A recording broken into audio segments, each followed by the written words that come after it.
Welcome to a special bonus episode of The Porcupine Presents. Summer has always had a strange double personality. It's the season of vacations, backyard cookouts, baseball games, and long evenings on the porch. But it's also the season of heavy air, restless nights, distant thunder, and storms that seem to appear out of nowhere. So, while we wait for the launch of Season 2 of The Porcupine Presents, now only a few short weeks away, I thought it would be fun to slip in a little summer bonus episode. Tonight's story comes from one of old-time radio's finest mystery series, The Whistler. Originally broadcast in July of 1945, Summer Thunder uses the season itself to create its suspense. The heat is oppressive. Tempers are short. A violent thunderstorm traps suspects, washes away evidence, and turns an ordinary summer night into one that ends in murder. If you've never heard The Whistler before, you're in for a treat. Unlike many detective shows, the series isn't really about solving crimes, nor does it exist just to shock or creep out listeners. Instead, the mysterious Whistler acts as an unseen narrator, guiding us through the moral choices, bad decisions, and ironic twists that lead ordinary people into extraordinary trouble. Stay tuned after the show for more analysis and commentary, exploring the summer weather as a character in the story, the choice of settings, and the role of the narrator in framing the episode. So grab a cold drink, settle into the shade, and listen for the distant rumble of thunder. This is The Whistler, Summer Thunder.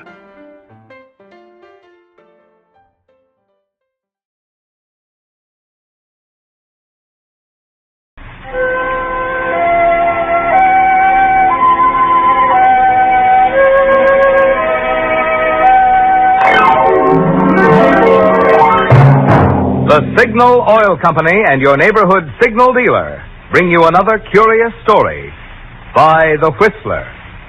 Tonight, Summer Thunder.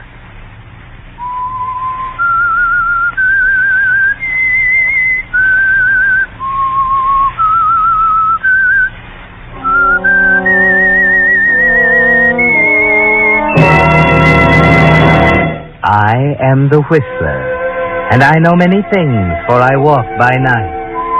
I know many strange tales hidden in the hearts of men and women who have stepped into the shadows. Yes, I know the nameless terrors of which they dare not speak.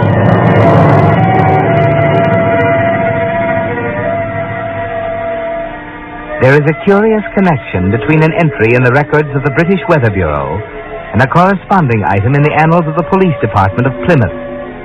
The first indicates that at 9 p.m. on the night of August 18th, 1937, tourists and vacationers on the southern Channel coast of England were disturbed by a radio warning. Attention, all vessels in Channel waters between Land's End, Cornwall and Beachy Head, Sussex.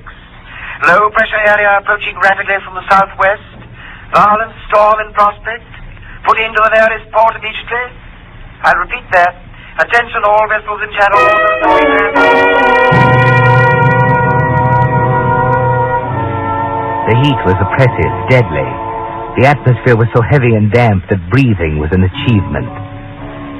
People at the watering places of Torquay and Brixham couldn't sleep and tried to pass the night over tall drinks and sodden bridge games on their verandas. So much for the weather report.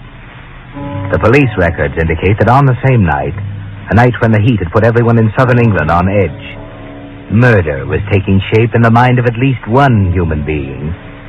It began in Plymouth, in the second-floor apartment of Perry Elliott. Claudia, for heaven's sake, where have you been? I've been calling all over town for you. I'm sorry, Perry. It's 9 o'clock. I know it's 9 o'clock. Oh, why didn't you call? I thought I'd better wait. Will you come to the point? Perry. I'm sorry, dear. This blasted heat's getting on my nerves, I suppose. I know. Now, come on. Let's sit down here and I'll explain. Now, I know this is going to be difficult for you, dear. I want you to try and understand. What are you getting at, Claudia? I've been up to Ivy Bridge. What do you mean? I've just had a talk with your Uncle Rodney. Claudia, you had no Please, right to... Terry, let me finish. He realizes now how very foolish it was to disinherit you. I think it was a good idea. For the first time in my life, I'm free. Listen, Claudia. I know him like a book. He's frustrated. He doesn't know which way to turn. He's discovered for once there's something his filth and money won't buy for him.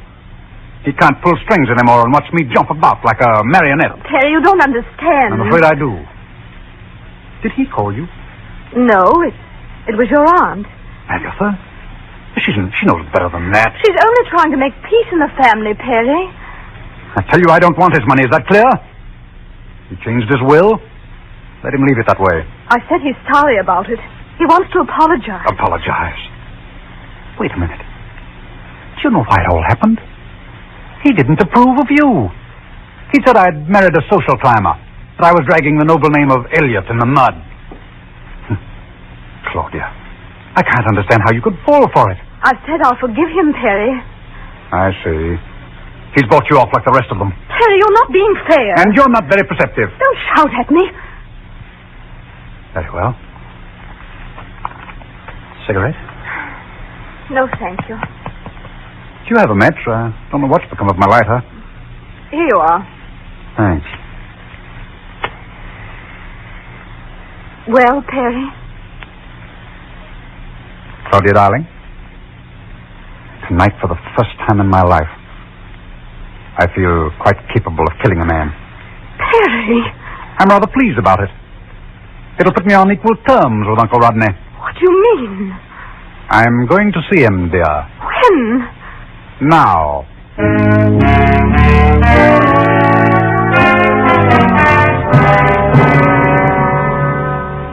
2 hours later, an unreal calm settled around Plymouth. Nothing stirred. Crickets stopped chirping. Trees suddenly became very still.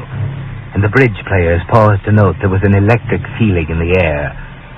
The mind of the murderer was tense, too, like the atmosphere.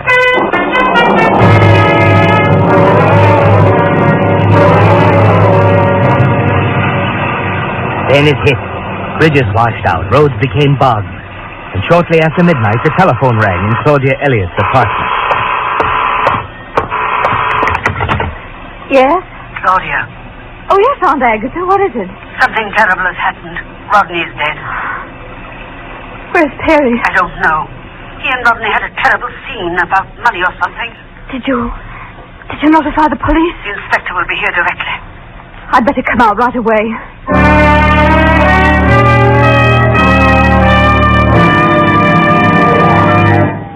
Here's something for you drivers to think about. Do all Chevrolets get the same number of miles per gallon of gas? Do all Fords? Of course not. For it's an established fact that the mileage you get depends on three things: the condition of your car, the way you drive, and the kind of gasoline you use. Well, those first two factors, they're up to you.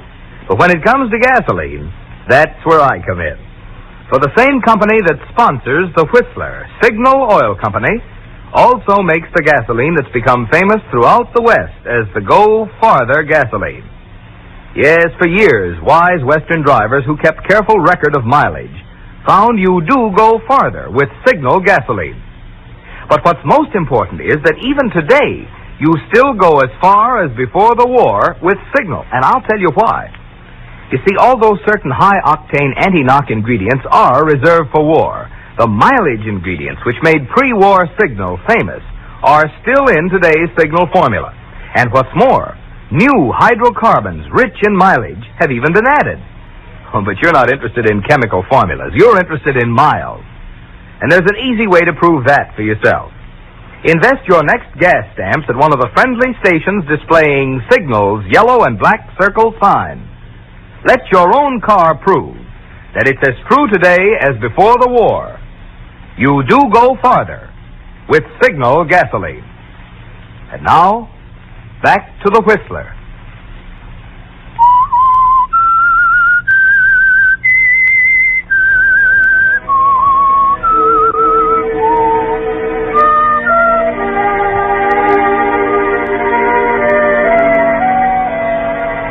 You're stunned, Claudia, as you hang up the phone. You aren't conscious of the storm raging outside. All you can hear is Perry's voice over and over saying, "Tonight I feel quite capable of killing a man." He should be home in a while, Claudia. What can you do? What can you say to him now? No, he couldn't have done it. You mustn't even think of it. Go out to Ivy Bridge and see the inspector. Find out for yourself. Better take a coat. Perry's raincoat hanging on the rack near the door. Yes, it's going to be a rough trip, but you arrive safely.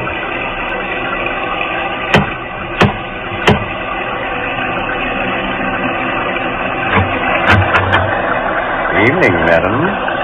Hello, Edmund. Is the inspector here yet? Not yet, madam. I expect the storm will delay him considerably. Where's Aunt Agatha? Upstairs, madam. Be down directly. Edmund, tell me what happened. Where is the body. In his room, on the floor. Exactly where I found him. You found him? Yes, madam. I found him. You don't seem very disturbed, Edmund. I'm not, madam. I see. For 20 years I served him. Now I'm through. No, madam. I'm not disturbed. Oh. What are you looking for? Oh, I had some cigarettes somewhere. There's some on the table. Oh, thank you. Matches there, too. Oh, thanks. I've got a lighter. Could I take your coat, madam? Thank you. Get a soaking, madam. Edmund, may I see the body? Well, I don't know, madam. The inspector said to leave everything as it was. Oh, please, it's very important. I won't touch anything. Very well. This way. In here, madam. Oh. He was strangled with a chain. The marks are still in his throat. A chain? Oh, but his head. Oh, bloody. He was struck first, madam. Oh, no. No, he couldn't have done it. Not Perry. Not Perry. Come along, madam. Claudia here, where are you? Oh, Aunt Agatha. Claudia, darling. Why did you take her in there, Edmund? He asked me to, madam. You should have known better. There, dear. You may go, Edmund. Oh, it wasn't Perry, Aunt Agatha. Really, it wasn't. He said some awful things, but really... Just a minute, dear. Oh, no. I said you may go, Edmund. We won't need you anymore tonight. Very well, madam. Aunt Agatha, I must try and call Perry. He may be home by now. You can't, dear. The lines are down. I just tried. Oh, what can I do? I'm sure he didn't do it. Of course he didn't. I'd better go back. The roads are impossible, dear. You'd be taking an awful chance. I know it, but Now suppose you get some rest. The storm will very likely blow itself out before morning, and you can go back to town with the inspector.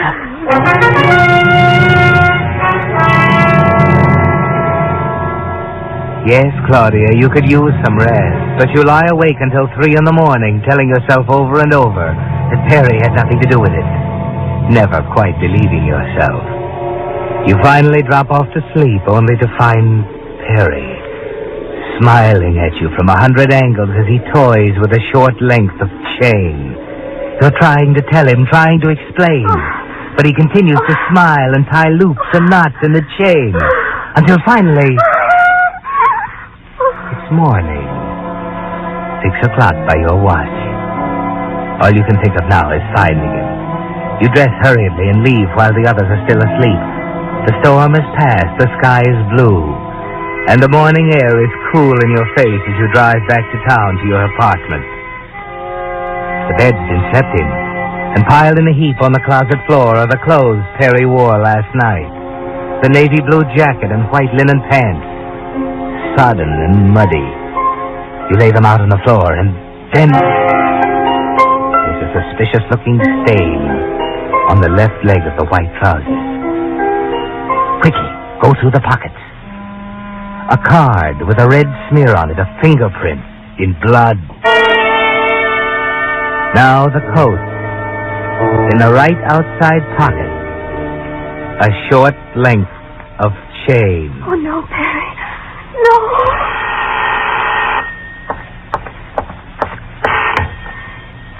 Yes? Inspector Dutton, City Police calling. Is this Mrs. Elliot? Yes? We're detaining your husband here at headquarters, Mrs. Elliot. Oh, could I speak to him? He's being questioned at the moment. If you don't mind, I'd like to come out and have a look at your apartment. Oh, of course. Righto. I'll be out in 20 minutes. Very well.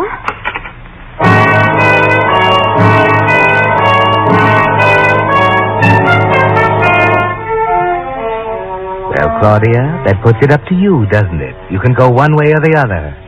You can produce the piece of chain and the blood-stained linen trousers and see Perry safely off to the gallows. Or you can do what you really want to. After all, does it matter what he's done if you love him? You better decide, Claudia. There isn't much time. First you burn the cards. Then connect the electric iron, get out soap and warm water and a bottle of benzene. Blood is nasty stuff to get out, isn't it? It takes a lot of scrubbing. But finally it's gone, no trace. You iron it partly dry and rumple it up. There, a little dust from the floor and you can't tell it's been touched. But what can you do with the chain? There's the inspector. Quickly, Claudia, put it anywhere. In your purse, that's it.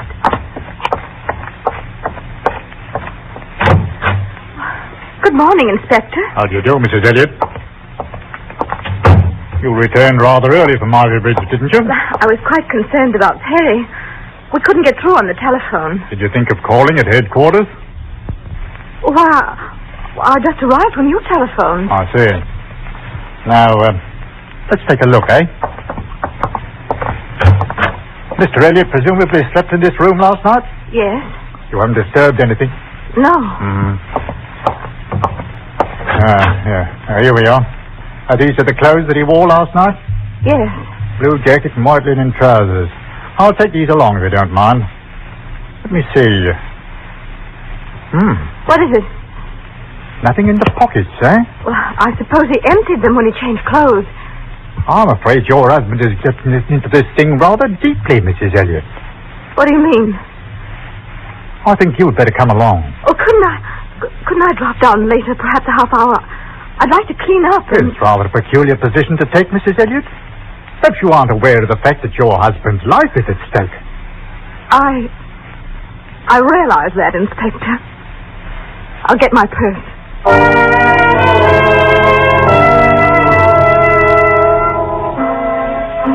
Yes, Claudia, your husband's life is at stake. And you realize as you ride to headquarters with Inspector Dutton that his fate may depend on what you do with that short piece of chain in your purse. Oh, Inspector. Hey? I've got a frightful headache. Would you mind stopping for a minute at that chemist? I'd like to get an aspirin. Of course. I'll get it for you. Oh, no, please. Well, I insist. It'll only take a Oh, moment. but I'd rather. I'll be back in a jiffy. You can still get rid of it, Claudia. Look, here comes a dump truck. It's filled with dirt. Throw it in the back. Ready? Now! Missed it. You see it, Claudia, lying there in the street next to the car. Pick it up. Hurry. Oh. Here he comes. The sewer, right next to the car. Coming around the other side, he can't see you. Throw it. Oh, here we are. Well, they didn't have any aspirin. Will a bromide do? Oh, yes. Yes. That will be splendid.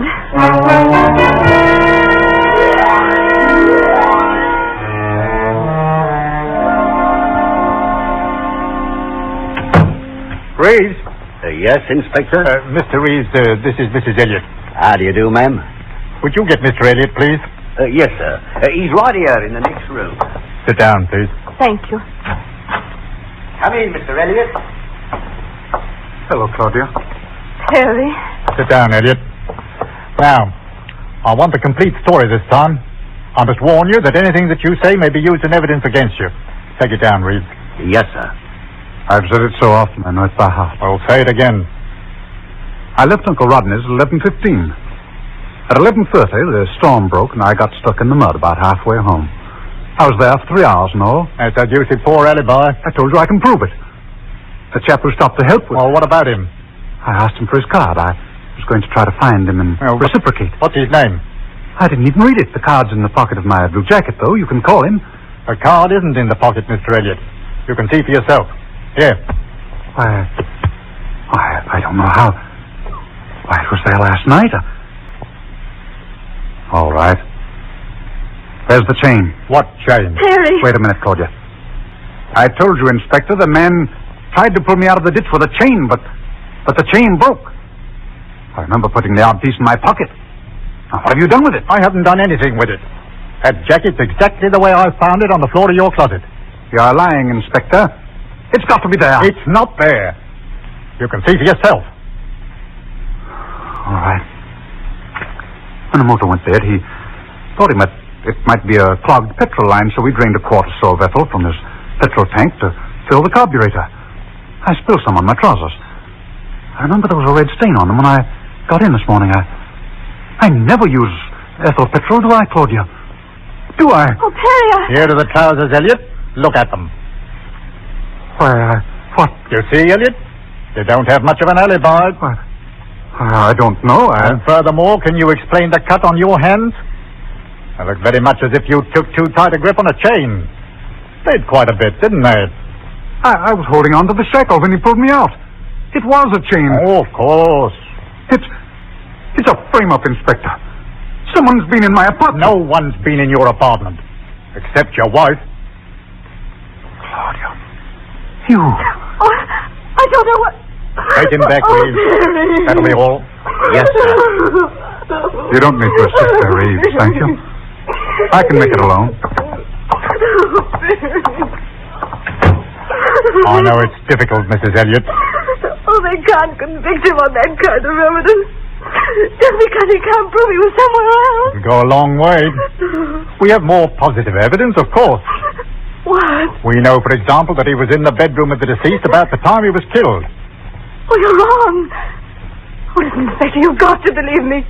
This may sound fantastic, but it's true. I destroyed that evidence. I burned the card. I cleaned the red spot in the trousers. What are you talking about? I tell you I did. Why? Because I thought Terry had done it. The card had a bloody thumbprint on it. I thought the pink stain in the trousers was blood. I thought I was protecting him. What about the chain? I thought that was what he killed Uncle Rodney with. And what did you do with that? I threw it in the sewer by the chemist when you went in for the aspirin. That's why I wanted you to stop. I'm sorry, Mrs. Elliot. You don't believe me? No. Of course, we'll check, but, Reeves. Yes, sir? Take the lady home. Oh, Inspector, please. I said I'm sorry, Mrs. Elliot. Good day.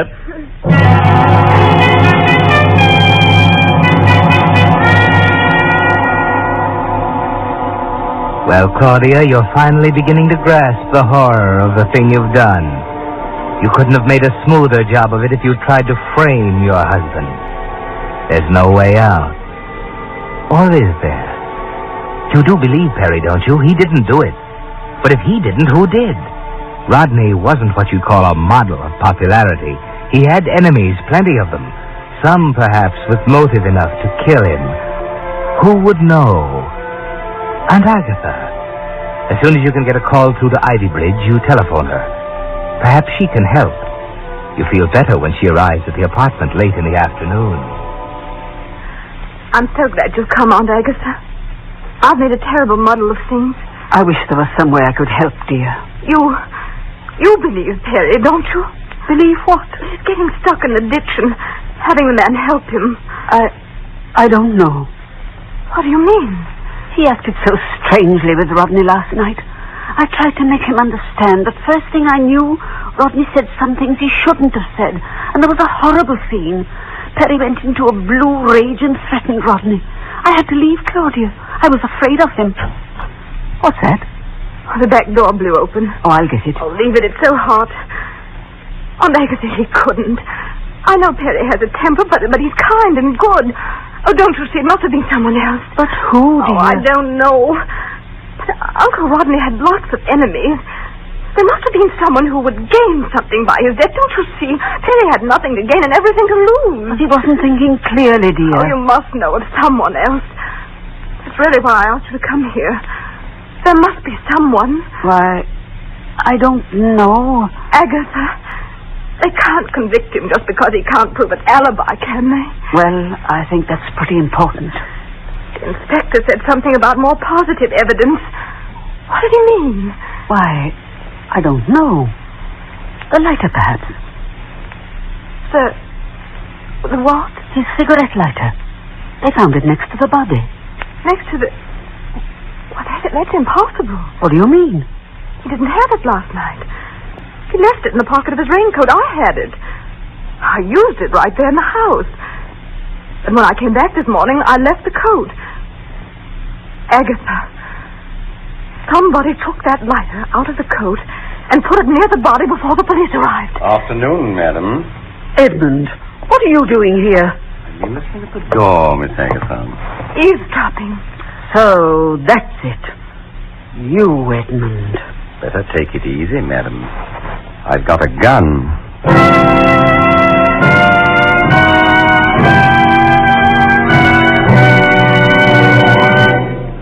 The Whistler will return in just a moment with the strange ending of tonight's story.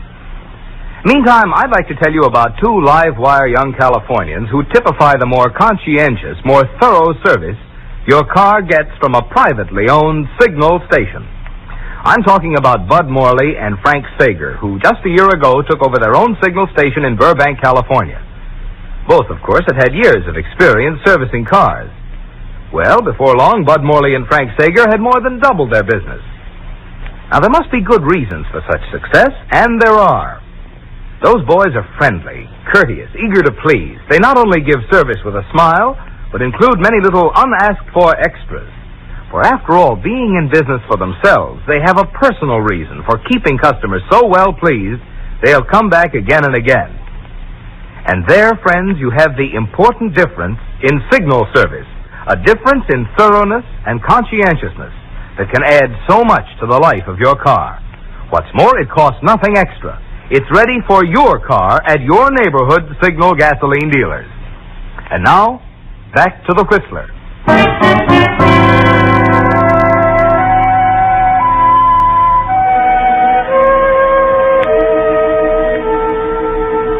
Well, Claudia, it came to you in a flash the minute Agatha mentioned the lighter. Edmund. The peculiar remarks he made when you arrived at the house last night. I'm not disturbed, he said. And then something about being free after 20 years. Yes, it all fits together now, Claudia. Too bad he's standing in front of you with a gun in his hand. You're being very foolish, Edmund. You think you can get away with this? Matter of fact, madam, that's precisely what I was going to ask you. What do you mean? Edmund, you took the lighter, didn't you? You put it in the bedroom next to the body before the police arrived. Begging your pardon, Mrs. Elliot, but if I may say so, you're underestimating my intelligence. Do you think I'd be so foolish as to plant a piece of evidence which I knew wasn't there at the time of the killing? I saw you use the lighter, you know. I took your coat. Edmund, I refuse to listen. That will be enough from you, Miss Agatha. You'll have your chance to talk directly. Inspector Dutton is on his way. What do you mean? I heard you saying that Mr. Perry had nothing to gain, Mrs. Elliot. That perhaps there was someone with a bit more of a payoff, you might say. Don't listen to him, Claudia. Edmund, what are you trying to say? Mr. Rodney was determined to change the will in Mr. Perry's favor, madam. But he didn't. He'd planned to call the lawyer this morning. He told me to remind him just before the unfortunate incident. So you see, there was someone who stood to lose everything if he'd lived. If you hadn't tried to make it too perfect, Miss Agatha. Agatha! He's lying. The monster's making this up. The small matter of the cigarette lighter, you see. Only you could have made the mistake of thinking Mr. Perry had left his raincoat at the house, with the lighter in the pocket. You beast. You can't prove it, you can't. You have a chance to talk, madam, and you'd better be working on your speech. Inspector Dutton is a mighty critical listener.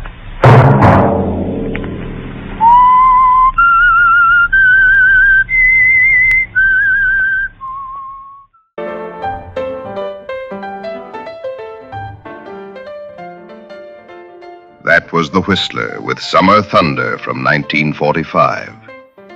One of the most important elements of the episode is how completely the weather drives the story. Notice that the murder itself almost feels inevitable. From the opening narration, we're told the heat is oppressive. Nobody can sleep. Tempers are short. Everyone is uncomfortable. Then, when the storm finally breaks, it doesn't simply provide atmosphere. It changes everything. Roads wash out. Telephone lines fail. Alibis become impossible to verify. Physical evidence is scattered or destroyed. The weather doesn't just accompany the crime. It actively shapes the investigation. It's a nice reminder that before cell phones, GPS, and modern forensic science, nature itself could become a powerful accomplice. Another interesting aspect of The Whistler is that it really isn't a detective series in the traditional sense. There isn't a brilliant sleuth piecing together clues like Sherlock Holmes, nor a hard-boiled private eye throwing punches in dark alleys. Instead, the real drama comes from watching ordinary people make increasingly desperate decisions under pressure. In this case, Claudia's tragic mistake isn't committing the murder. It's assuming she already knows who did. Believing she's protecting her husband, she destroys what turns out to be the very evidence that would have cleared him. It's a wonderfully ironic twist, because every action she takes out of love only makes him appear more guilty. In modern terms, we'd probably call it confirmation bias. Once she convinces herself Perry is the killer, every piece of evidence seems to confirm it, even when she's completely mistaken. And then there's the setting. Although The Whistler was an American radio series, this episode takes place in southern England, complete with Plymouth, Ivy Bridge, chemists instead of drugstores, and references to ethyl petrol instead of gasoline. It's an unusual choice that gives the story a distinctly British flavor without changing the series' trademark style. And of course, no discussion of The Whistler would be complete without mentioning the narrator himself. Unlike many radio hosts who simply introduce the action, The Whistler constantly addresses the characters directly, commenting on their fears, their mistakes, and sometimes even tempting them toward the worst possible decisions. It's one of the reasons the series feels so psychologically intimate.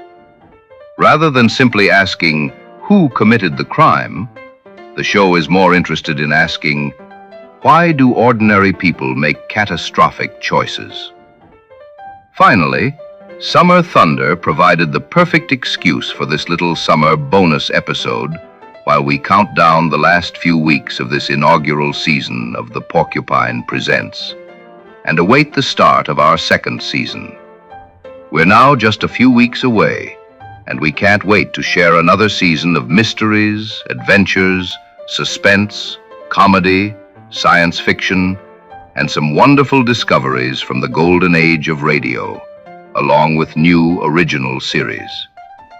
In the meantime, we hope you're enjoying your own summer, whether you're taking a road trip, relaxing on the porch with a cold drink, escaping the heat indoors, or watching a distant thunderstorm from somewhere dry and comfortable.